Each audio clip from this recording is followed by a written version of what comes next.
گلوں میں رنگ بھرے رحمت روہیلا۔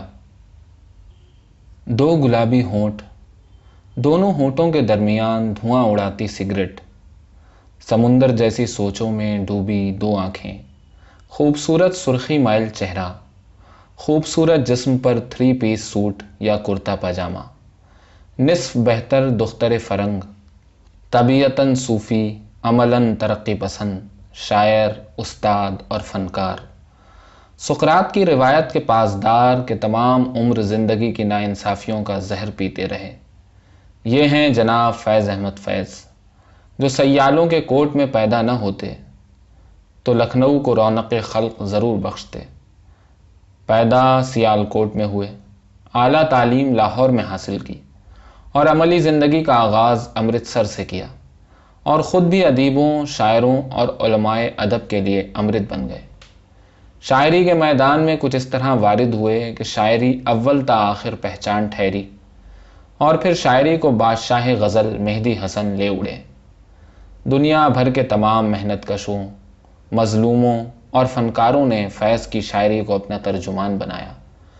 ان تمام طبقات کے لیے فیض کبھی صحافی بن جاتے تو کبھی مزدوروں کے جلسے کے مقرر، اور کبھی لبنان میں بیٹھ کر افرو ایشیائی ادیبوں، شاعروں، فنکاروں کے ترجمان بن جاتے۔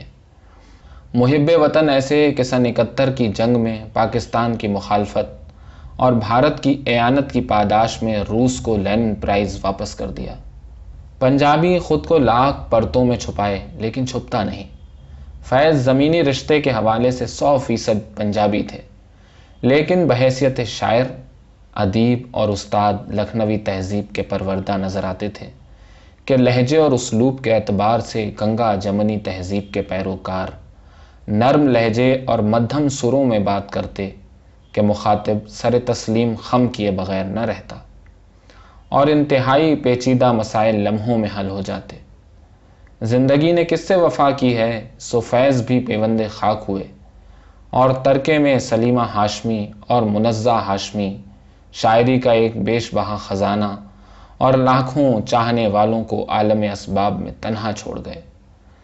مقام فیض کوئی راہ میں جچا ہی نہیں، جو کوئے یار سے نکلے تو سوئے دار چلے۔